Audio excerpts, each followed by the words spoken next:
আসসালামু আলাইকুম। আজকে রান্না করব ডিমের দো পেঁয়াজু।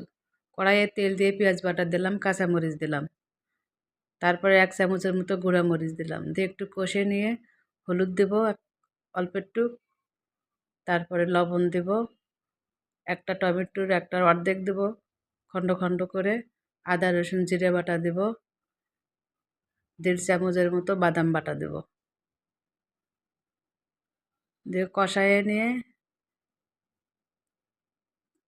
তারপরে পানি দিয়ে আরেকটু কষাবো।